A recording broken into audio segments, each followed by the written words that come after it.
Oi, gente! Bom dia, boa tarde, boa noite. Seja a hora que você estiver ouvindo o toque de Clay, que o Senhor te abençoe. Encha a sua vida de paz, de tranquilidade, de esperança e de certeza de que Ele te ouve. Marcos capítulo 9 é grande, tem 50 capítulos, 50 versículos. Eu pretendo ler todo, né? Pretendo ler tudo, mas se não der, a gente vai parar e vai continuar amanhã, como nós fizemos no 6. O de ontem ficou grande, né? O de ontem tinha 38 versículos, mas o Senhor começou a me falar um monte de coisa que eu comecei a falar para vocês, tipo, quem Jesus é para você pensar, entender, compreender. E aí a gente demorou muito. Eu pretendo demorar menos nesse. Vamos lá. E Jesus terminou dizendo: Eu afirmo a vocês que isso é verdade. Estão aqui algumas pessoas que não morrerão antes de verem o reino de Deus chegar com poder. Pessoas que não morrerão. 6 dias depois, Jesus foi para um monte alto, levando consigo somente Pedro, Tiago e João. Ali eles viram a aparência de Jesus mudar. A sua roupa ficou muito branca e muito brilhante, mais do que qualquer lavanderia seria capaz de deixar. E os 3 discípulos viram Elias e Moisés conversando com Jesus. Que cena! Então Pedro disse a Jesus: Mestre, como é bom estarmos aqui. Vamos armar 3 barracas, uma para o Senhor, outra para Moisés e outra para Elias. Pedro era impulsivo, né? Pedro tinha um temperamento colérico. Ele falava antes de pensar, ele agia desesperadamente, ele era uma pessoa muito ansiosa, muito impulsiva. Aí quando ele viu aquilo ali, ele ficou tão eufórico de ver toda aquela situação ali, que ele, vamos montar uma barraca aqui para cada um. E ó, vamos fazer uma festa aqui. Ele era bem loucão, Pedro. Parece com você? Pedro não sabia o que deveria dizer, pois ele e os outros 2 discípulos estavam apavorados, tá vendo? Ele estava em pânico com aquela cena, né? Logo depois, uma nuvem os cobriu e dela veio uma voz e disse: Este é o meu filho querido. Escutem o que ele diz. Ai, que lindo. Ai, ai. Aí os discípulos olharam em volta e viram somente Jesus com eles. Quando estavam descendo do monte, Jesus mandou que não contassem a ninguém o que tinham visto, até que o Filho do Homem ressuscitasse. Eles obedeceram à ordem, mas discutiram entre si sobre o que queria dizer essa ressurreição. Então perguntaram a Jesus: Por que os mestres da lei dizem que Elias deve vir primeiro? E ele respondeu: É verdade que Elias vem primeiro para preparar tudo. Mas por que é que as Escrituras Sagradas afirmam que o Filho do Homem vai sofrer muito e ser rejeitado? Eu afirmo a vocês que Elias já veio e o maltrataram como quiseram, conforme as Escrituras dizem a respeito dele. Mistérios, né? A gente não compreende. Tem gente que diz que... Pessoas que dizem pra gente. Não tem nada a ver com Bíblia, não. Que um dia, nós aqui da Terra, né? Vamos conseguir nos teletransportar. Dizem isso fortemente. Então, eles queriam dizer, eles dizem, né, que Elias e Moisés aqui no Monte da Transfiguração foi um teletransporte, assim, né, sei lá. Eles saíram daqui e foram para outro lugar. Eles falam isso, não sei. Também é como eu falo, essas coisas não importam. O que importa é você amar Jesus, ser amigo de Jesus, fazer o bem para todas as pessoas ao seu redor e ter uma vida santa, de amizade com Jesus. Isso que importa. Isso que vai nos levar para conhecer o além, que a gente tem tanta curiosidade. E é isso. Quando eles chegaram perto dos outros discípulos, viram uma grande multidão em volta deles e alguns mestres da lei discutindo com eles. Quando o povo viu Jesus, todos ficaram admirados e correram logo para o cumprimentarem. Jesus perguntou aos discípulos: O que é que vocês estão discutindo com eles? Um homem que estava na multidão respondeu: Mestre, eu trouxe meu filho para o Senhor, porque ele está dominado por um espírito mau e não pode falar. Sempre que o espírito ataca meu filho, ele joga no chão e ele começa a espumar e ranger os dentes. E ele está ficando cada vez mais fraco. já pediu aos discípulos do Senhor que expulsassem esse espírito, mas eles não conseguiram. E Jesus disse: gente sem fé, gente sem fé, até quando ficarei com vocês? Até quando terei que aguentá-los? Tragam o menino aqui! Quando levaram, o espírito viu Jesus, sacudiu com força o menino. Ele caiu e começou a rolar no chão, espumando pela boca. Aí Jesus perguntou ao pai: quanto tempo faz que o seu filho está assim? E o pai respondeu: ele está assim desde pequeno. Muitas vezes o espírito joga no fogo e na água para matá-lo. Mas se o Senhor pode, então nos ajude. Tenha pena de nós. E Jesus respondeu: se eu posso, tudo é possível para quem tem fé. Tudo é possível para quem tem fé. Não tem nada impossível. O que torna as coisas impossíveis é a sua falta de fé. É isso que torna as coisas impossíveis. É você falar e não acreditar. É você querer e não ter fé suficiente para fazer a coisa acontecer. Tudo é possível para quem tem fé. Então o pai gritou: eu tenho fé. Ajude-me a ter mais fé ainda. Cure meu filho, por favor. E quando Jesus viu que muita gente estava se juntando ao redor dele, ordenou ao espírito mau: espírito surdo-mudo, saia desse menino e nunca mais entre nele. O espírito gritou, sacudiu o menino e saiu dele, deixando-o como morto. Por isso todos diziam que ele havia morrido. Mas Jesus pegou o menino pela mão e o ajudou a ficar em pé. E quando Jesus entrou em casa, os seus discípulos lhe perguntaram em particular: por que foi que nós não pudemos expulsar aquele espírito? E Jesus respondeu: esse tipo de espírito só pode ser expulso com oração. Com oração. Tá vendo que a chave é a oração? Você tem orado pelo teu milagre? Você já desistiu? Ah, Jesus não vai fazer mesmo, parar de orar. Ah, já estou conformado, não vou ser curada dessa doença nunca. Eu não vou conseguir esse dinheiro, esse emprego, esse marido, esse filho. Ah, já desisti, não vou orar mais não. Ai, cansei. Aí Jesus vem e te fala assim: ó, esse tipo de espírito só pode ser expulso com oração. Esse tipo de milagre que você quer só pode ser executado com fé e oração. Jesus e os discípulos saíram daquele lugar e continuaram atravessando a Galileia. Jesus não queria que ninguém soubesse onde ele estava, porque estava ensinando os seus discípulos. Ele queria um tempo para ensinar os discípulos que iam ficar, que ele sabia que o tempo dele estava acabando, ele tinha que ensinar o máximo possível para esses discípulos. E ele lhes dizia: o Filho do Homem será entregue nas mãos dos homens, e eles vão matá-lo.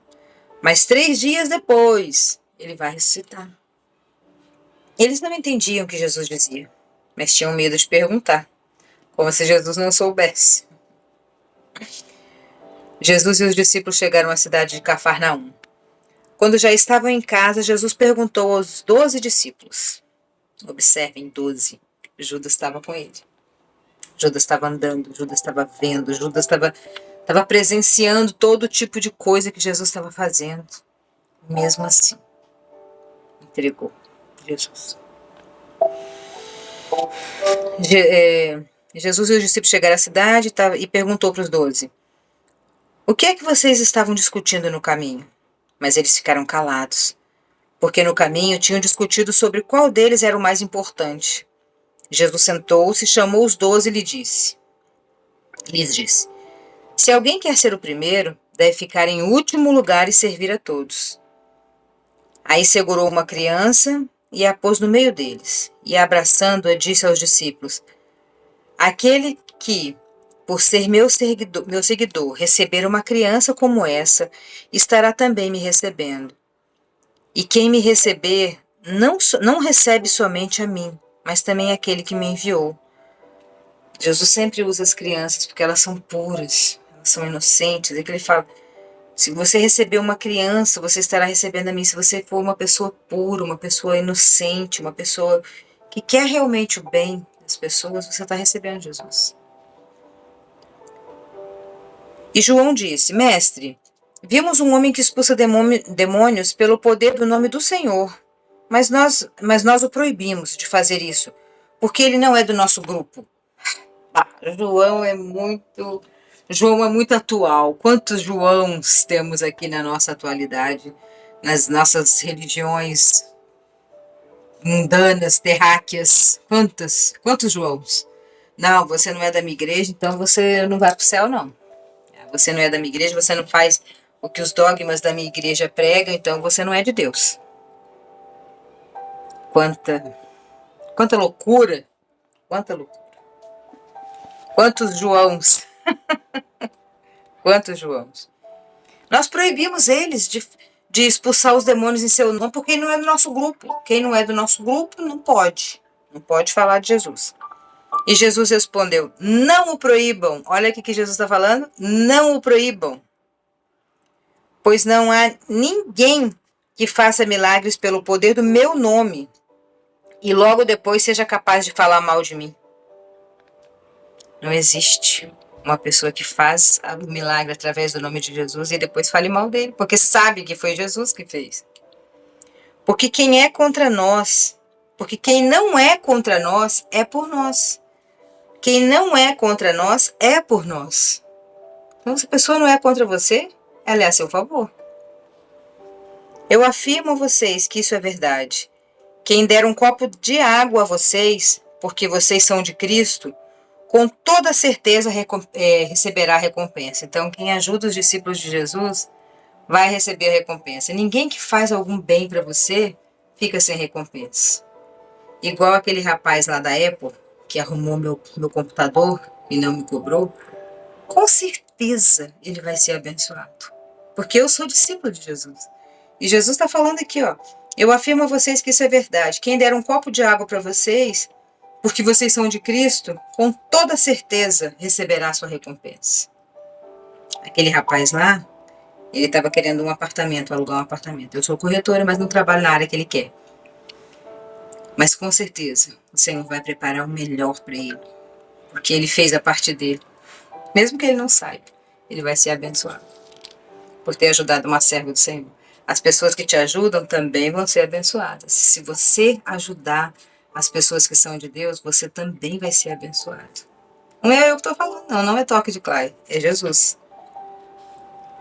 Ó, se der um copo de água a vocês porque vocês são de Cristo, com toda certeza receberá a sua recompensa. Glória a Deus por isso. Vamos fazer o bem o máximo possível para a gente receber muitas recompensas, porque somos pessoas que gostam de recompensa.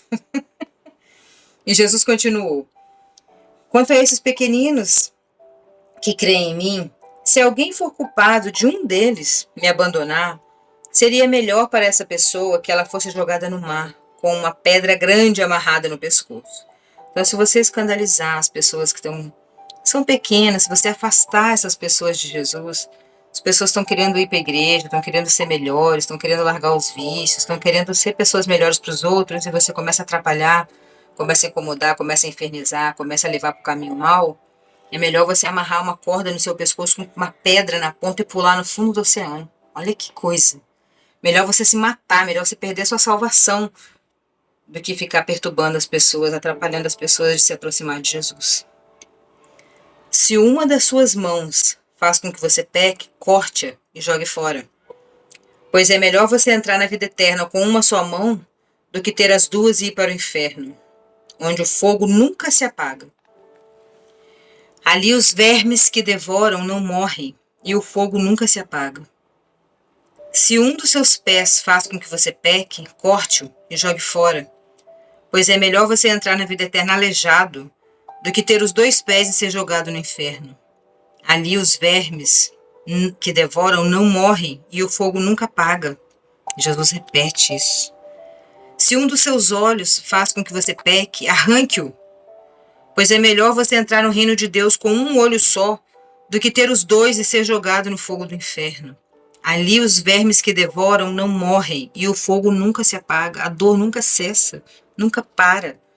Qualquer coisa que está te atrapalhando de chegar no céu, aqui Jesus cita mão, pé, olho, Mas pode ser, vamos pensar no o que é a mão, né? O que você pega, onde você está encostando, em que corpo você está encostando. Você está roubando do seu patrão, do seu chefe, dos seus pais, dos seus filhos. O que sua mão está fazendo? Cuidado com o que sua mão está fazendo. Então é melhor que você pare, corte isso fora. É isso que Jesus está falando. Depois ele fala dos pés. Onde você está indo? Qual ambiente você está frequentando? Onde seus pés estão aportados aí? Qual lugar você está participando? Né? Onde você está? Você está indo atrás de quem? Você está calçando o sapato de quem? Aí está seguindo o exemplo de quem? Se está te fazendo mal, se está te afastando de Cristo, corta o pé fora. Para de andar com essa gente, para de ir nesses ambientes, nesses lugares. Está te fazendo mal. E agora Jesus fala do olho. Seu olho, se o seu olho te faz pecar, se afastar de Deus, arranca ele fora. Não é uma coisa literal, é uma coisa para você compreender assim, ó. O que você está olhando? O que você está lendo? Qual feed você está vendo? Quais redes sociais? Aonde você está colocando os seus olhos? Os olhos são a janela da alma, não é assim que as pessoas falam? Você vê, entra no seu coração e infla como um fermento dentro de você. Está vendo pornografia? Está vendo adultério? Está incentivando o adultério? O pecado, o erro, a droga, a bebedeira? O que seus olhos estão vendo? Se eles estão te afastando de Cristo, das coisas boas, arranque-o, pare, tira fora, para de ver pornografia, erro, jogo do tigrinho, coisas que te levam à desgraça, para. Sai, arranca fora, é isso que Jesus está falando.